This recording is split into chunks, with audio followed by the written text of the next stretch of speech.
스토리가 안 나온다던 남편. 그때 저는 이미 혼자였습니다. 임신을 하고 나서 알게 됐습니다. 사람이 곁에 있어도 혼자일 수 있다는 걸요. 남편은 집에 있었습니다. 매일 집에 있었고, 방에 있었고, 컴퓨터 앞에 앉아 있었습니다. 그런데도 저는 대부분의 시간을 혼자 버티고 있었습니다. 남편은 작가입니다. 지금은 스토리가 안 나와. 그 말이 그 사람의 하루를 설명했고, 동시에 제 하루를 밀어냈습니다.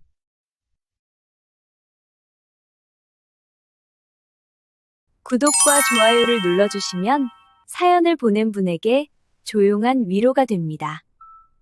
임신 초반 몸이 급격히 변하기 시작했을 때 저는 많이 불안했습니다. 기쁘기도 했지만 솔직히 말하면 무서움이 더 컸습니다. 그런데 그 감정을 나눌 틈이 우리 사이에는 없었습니다. 임신 사실을 처음 알렸을 때 남편은 웃었습니다. 이제 진짜 열심히 살아야겠다. 그 말이 그때는 든든하게 들렸습니다. 함께 책임지겠다는 말처럼 들렸기 때문입니다. 하지만 그 이후로 남편은 점점 더 방에 머무는 시간이 길어졌습니다. 요즘은 좀 써야 할 때야. 흐름이 중요한 시기라서. 그 말이 반복될수록 저는 말을 아끼게 됐습니다. 괜히 방해하는 사람이 되는 것 같았기 때문입니다. 임신 초기 입덧은 생각보다 심했습니다. 아침에 눈을 뜨자마자 화장실로 뛰어갔고 하루에도 몇 번씩 토했습니다. 어느 날은 새벽부터 계속 토하다가 주저앉아 울었습니다. 그 시간에도 남편 방 불은 꺼지지 않았습니다.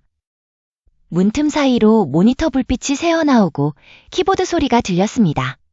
자기야, 나 힘들어. 제가 방 앞에서 그렇게 말했을 때 남편은 고개만 잠깐 돌렸습니다. 조금만 기다려. 지금 중요한 장면이야. 그 말 뒤로 저는 더 이상 말을 잇지 못했습니다. 병원도 대부분 혼자 다녔습니다. 임신 초기 검사도 혼자였고 결과를 듣는 순간에도 혼자였습니다. 대기실에 앉아 있으면 다른 임산부들은 남편과 나란히 앉아 있었고 저는 늘 휴대폰만 들여다봤습니다. 남편에게 전화를 걸어도 통화는 늘 짧았습니다. 나 지금 병원인데. 어디 안 좋아? 입덧이 너무 심해. 아, 그래. 검사 잘 받고. 나 지금 집중 중이라 이따 얘기하면 안 될까? 그 말을 몇 번 듣고 나서는 전화 거는 것도 망설여졌습니다. 괜히 또 방해하는 사람이 될까 봐서요. 태동을 처음 느꼈던 날도 저는 혼자였습니다. 가만히 누워있다가 배 안에서 작은 움직임이 느껴졌고 순간 숨이 멎는 것 같았습니다. 기쁘기도 했고 이상하게 울컥하기도 했습니다. 저는 바로 남편 방으로 갔습니다. 자기야, 방금 태동 느꼈어. 남편은 화면에서 눈을 떼지 않은 채 말했습니다. 진짜? 그리고 이어서 말했습니다. 잠깐만. 그 잠깐은 생각보다 길었습니다. 저는 방 앞에 서 있다가 결국 혼자 방으로 돌아왔습니다. 임신 중기로 들어서면서 잠을 제대로 잘 수가 없었습니다. 새벽마다 깼습니다. 화장실 때문에 깨고 배가 불편해서 깨고 별일 없어도 괜히 불안해서 또 깼습니다. 새벽 4시쯤 거실에 나와 물을 마시고 있으면 남편 방에서는 여전히 키보드 소리가 들렸습니다. 불이 켜진 방문 틈으로 빛이 새어나왔습니다. 저는 소파에 앉아 그 소리를 들으며 멍하니 시간을 보냈습니다. 그 시간만큼은 하루가 멈춘 것 같았습니다. 자기야, 나 요즘 외로워. 같이 있어주면 안 돼? 어느 날 용기 내서 말했을 때 남편은 이렇게 말했습니다. 지금 이 시기만 지나면 괜찮아질 거야. 조금만 버텨줘. 그 말이 틀린 말은 아니라는 걸 알면서도 마음은 점점 가라앉았습니다. 임신을 하면서 저는 조금씩 혼자가 되어가고 있다는 느낌을 받았습니다. 아직 큰 싸움이 있었던 것도 아니고 겉으로 보면 평온했지만 제 마음속에서는 이미 금이 가고 있었습니다. 그때는 몰랐습니다. 이게 시작일 뿐이라는 걸. 그날 이후로 저는 더 이상 기대하지 않게 됐습니다. 임신 중반을 넘기면서 몸보다 마음이 먼저 지치기 시작했습니다. 특별히 큰 싸움이 있었던 건 아니었습니다. 다만 작은 약속들이 계속 어긋났고 그게 쌓이기 시작했습니다. 어느 날 남편이 말했습니다. 다음 검진 날에는 같이 가줄게. 그 말이 왜 그렇게 크게 들렸는지 모르겠습니다. 괜히 기대가 됐고 이제는 좀 달라질 거라는 생각도 들었습니다. 검진 날짜를 달력에 표시해두고 저는 며칠 전부터 계속 그날을 기다렸습니다. 검진 전날 밤에도 다시 물었습니다. 내일 병원 같이 가는 거 맞지? 남편은 고개를 끄덕이며 말했습니다. 응, 같이 가. 그 짧은 대답이 그날 하루를 버티게 해줬습니다. 검진 날 아침 몸이 유난히 무거웠습니다. 새벽에 몇 번이나 깨서 잠을 거의 못 잤기 때문입니다. 그래도 옷을 갈아입으면서 괜히 거울을 한 번 더 봤습니다. 오늘은 혼자가 아니라는 생각이 들었기 때문입니다. 출발할 시간이 됐는데도 남편 방문은 닫혀 있었습니다. 안에서는 키보드 소리가 들렸습니다. 자기야, 이제 나가야 해. 대답이 없어서 다시 불렀습니다. 자기야, 병원 가야 해. 잠시 후 문이 열렸고 남편은 피곤한 얼굴로 서 있었습니다. 미안. 그 말에 가슴이 철렁 내려앉았습니다. 지금 마감이랑 겹쳤는데 수정 요청이 급하게 왔어. 조금만 더 하면 끝날 것 같아. 저는 잠시 아무 말도 하지 못했습니다. 어제 약속했잖아. 제가 그렇게 말하자 남편은 한숨을 쉬었습니다. 알아. 근데 지금 진짜 중요한 시기야. 오늘만 좀 이해해주면 안 될까? 그 말을 듣는 순간 머릿속이 하얘졌습니다. 이해라는 말이 왜 늘 제 몫인지 그때 처음 또렷해졌습니다. 결국 병원에는 혼자 갔습니다. 대기실 의자에 앉아 번호표를 쥔 손에 땀이 났습니다. 문득 이런 생각이 들었습니다. 아이가 태어나도 계속 혼자일까? 진료는 평소와 같았습니다. 의사는 아이 상태가 괜찮다고 했습니다. 그 말을 듣는 순간 안심보다 허탈함이 먼저 왔습니다. 괜찮다고 말해줄 사람이 제 옆에 없다는 사실이 갑자기 크게 느껴졌기 때문입니다. 집에 돌아와 남편에게 말했습니다. 병원 다녀왔어. 어땠어? 괜찮대. 그게 전부였습니다. 남편은 다시 컴퓨터 앞에 앉았고 저는 부엌으로 들어갔습니다. 그날 저녁 밥을 먹다가 제가 조심스럽게 말했습니다. 나 오늘 서운했어. 계속 이렇게 지내는 건 힘든 것 같아. 아이에게 관심을 줬으면 좋겠어. 남편은 젓가락을 내려놓고 말했습니다. 미안해. 나 이번 작업만 끝내고 좀 더 신경 쓸게. 그리고 잠시 후 덧붙였습니다. 근데 지금 이 시기 잘 넘겨야 우리도 나중에 편해져. 그 말에 저는 고개를 끄덕이며 웃었습니다. 알아. 그 작업만 끝날 때까지 기다리면 되는 거지. 그런데 그 웃음이 제 마음을 더 아프게 했습니다. 며칠 뒤 비가 많이 오던 밤이었습니다. 갑자기 배가 단단하게 뭉치기 시작했습니다. 처음엔 대수롭지 않게 넘기려 했습니다. 하지만 시간이 지나도 통증이 가라앉지 않았습니다. 남편에게 말했습니다. 자기야, 나 배가 좀 이상해. 남편은 화면을 보며 대답했습니다. 그래? 많이 아파? 일단 좀 쉬고 너무 아프면 병원 가자. 한참을 버텼지만 더 이상 참기 힘들어 다시 말했습니다. 나 병원 가야 할 것 같아. 그제야 남편은 의자를 밀고 일어났습니다. 지금? 응. 남편은 잠시 화면을 바라보다가 말했습니다. 나 이 부분만 저장하고. 그 말에 눈물이 쏟아질 것 같았습니다. 저는 현관에서 우산을 들고 서 있었습니다. 비는 점점 더 세차게 내리고 있었습니다. 그날 남편은 잠시만이 10분이 되고 20분이 되기 시작했습니다. 더 이상은 버티기 힘들어 결국 혼자 다녀왔습니다. 다행히 큰 문제는 아니었지만 집으로 돌아오는 길에 손이 계속 떨렸습니다. 그날 이후 저는 남편에게 기대하는 걸 조금씩 내려놓기 시작했습니다. 검진 일정도 몸 상태도 웬만하면 혼자 해결했습니다. 말을 꺼냈다가 실망하는 게 더 힘들다는 걸 알게 됐기 때문입니다. 남편은 여전히 말했습니다. 조금만 지나면 괜찮아질 거야. 지금만 넘기면. 그 말을 들을 때마다 저는 고개를 끄덕였습니다. 하지만 속으로는 다른 생각을 하고 있었습니다. 이 사람은 지금이 지나가면 정말 달라질까? 아니면 지금이 지나가면 또 다른 지금이 올까? 그때부터였습니다. 제가 마음속으로 혼자 준비를 하기 시작한 게 그날 이후 며칠 동안 저는 아무 말도 하지 않았습니다. 남편도 묻지 않았습니다. 마치 아무 일도 없었던 것처럼 하루가 흘러갔습니다. 저는 그게 더 힘들었습니다. 그날 밤 병원에 혼자 다녀왔다는 사실이 우리 사이에서 사라진 것 같았기 때문입니다.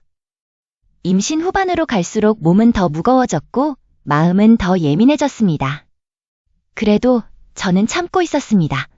괜히 또 이해를 요구하는 사람이 되기 싫었기 때문입니다. 그런데 어느 날 저녁 남편이 먼저 말을 꺼냈습니다. 요즘 왜 이렇게 말이 없어? 그 질문을 듣는 순간 마음속에서 무언가가 올라왔습니다. 하지만 저는 바로 말하지 않았습니다.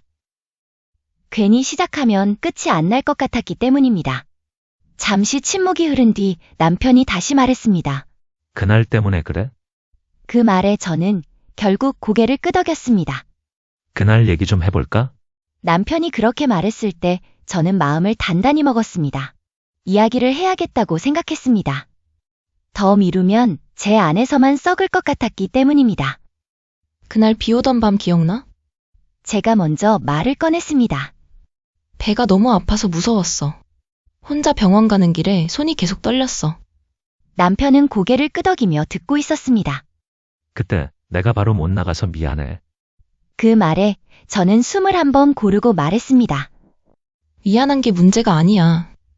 그 순간에 나는 혼자였다는 게 문제였어. 남편은 잠시 말을 멈췄습니다. 그리고 조심스럽게 말했습니다. 나는 내가 그렇게까지 무서웠는지 몰랐어. 그 말을 듣는 순간 가슴이 답답해졌습니다. 그래, 항상 몰랐잖아. 제가 그렇게 말하자 남편 표정이 굳었습니다. 아니, 난 우리 미래를 생각해서. 그 말을 듣자마자 제가 말을 끊었습니다. 그 미래에 나는 있었어? 남편은 당황한 듯 저를 바라봤습니다. 나는 지금 얘기하는 거야. 지금 내가 어떤 상태였는지. 그날 밤에 내가 얼마나 혼자였는지. 남편은 잠시 아무 말도 하지 않았습니다. 그리고 한참 후에 말했습니다. 난 진짜 이 시기만 넘기면 다 괜찮아질 줄 알았어. 조금만 더 참아주면. 그 말을 듣는 순간 저는 웃음이 나왔습니다. 웃고 싶어서가 아니라 허탈해서였습니다. 나 계속 참고 있었어. 근데 당신은 그걸 모르고 있었던 거잖아. 남편은 답답한 표정으로 말했습니다. 그래도 나도 힘들었어. 머릿속이 계속 복잡했고. 그 말에 저는 고개를 끄덕였습니다. 당신 힘든 거 나도 알아. 근데 나는 같이 힘들고 싶었어. 혼자 버티는 게 아니라. 그 말이 끝났을 때 방안이 조용해졌습니다. 서로 할 말이 더 남아 있었지만 동시에 더 말하면 상처가 될 것 같았습니다. 그날 대화는 그렇게 끝났습니다. 문제가 해결된 것도 아니었고 그렇다고 싸운 것도 아니었습니다. 그저 각자의 생각을 조금 내보였을 뿐이었습니다. 하지만 그 이후로 저는 확실히 알게 됐습니다. 이 사람과 나는 같은 시간을 살고 있지만 다른 하루를 살고 있다는 걸요. 남편은 여전히 밤마다 컴퓨터 앞에 앉았습니다. 저는 소파에 누워 배를 어루만지며 시간을 보냈습니다. 같은 공간에 있었지만 대화는 점점 줄어들었습니다. 말을 하면 설명해야 했고 설명을 하면 또 이해를 구해야 했기 때문입니다. 어느 순간부터 저는 중요한 이야기를 마음속에만 넣어두기 시작했습니다. 말해도 바뀌지 않는다는 생각이 들었기 때문입니다. 임신 후반으로 갈수록 저는 자주 이런 생각을 했습니다. 이 사람은 나랑 같은 속도로 가고 있는 걸까? 아니면 나는 혼자 앞서가고 있는 걸까? 그날 이야기를 나눈 뒤에도 제 마음은 가벼워지지 않았습니다. 오히려 더 분명해졌습니다. 우리는 이미 조금 멀어졌다는 걸요. 남편은 여전히 밤마다 컴퓨터 앞에 앉아 있었고, 저는 거실이나 침대에 누워 시간을 보냈습니다.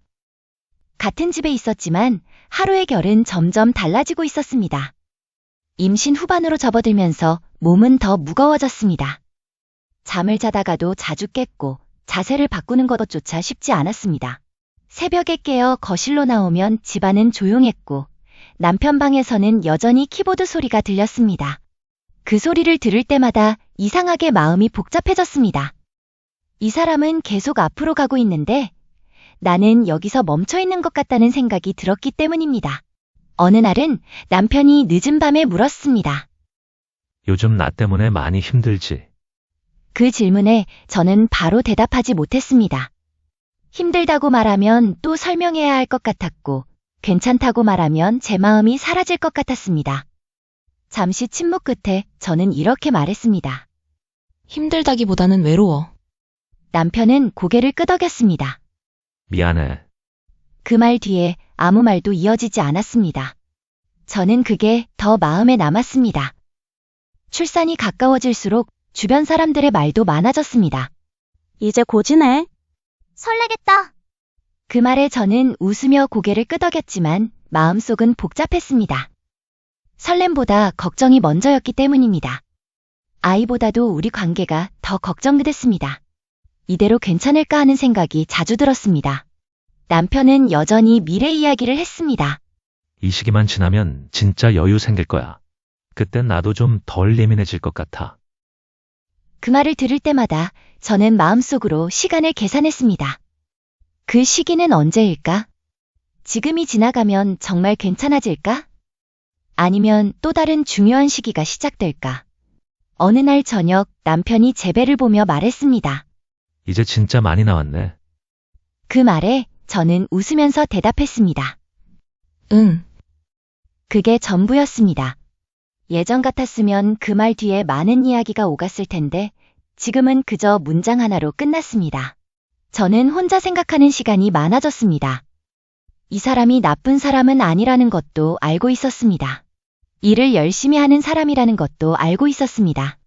그런데도 마음이 자꾸 멀어지는 이유를 설명하기가 어려웠습니다. 서운함은 한두 번의 사건으로 생긴 게 아니었기 때문입니다.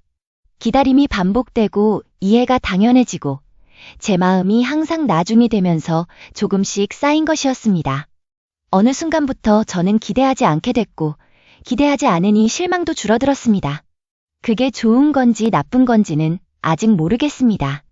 임신 후반의 밤은 길었습니다. 몸은 무겁고 잠은 얕았고 생각은 멈추지 않았습니다. 아이를 쓰다듬으며 혼자 이런 질문을 자주 했습니다. 우리는 이 아이 앞에서 같은 부모가 될 수 있을까? 아니면 지금처럼 각자의 방식으로만 버티게 될까? 남편은 여전히 옆방에 있었고 저는 여전히 혼자 깨어 있었습니다. 같이 있는데도 혼자인 기분이 점점 익숙해지고 있었습니다. 아직 선택해야 할 순간은 오지 않았습니다. 하지만 마음속에서는 이미 질문이 시작되고 있었습니다. 이대로 괜찮은 걸까? 아니면 나는 지금부터라도 다른 선택을 준비해야 하는 걸까? 그저 있었던 일을 전해드립니다. 사연은 메일로 받고 있으니 고정 댓글을 확인해주세요.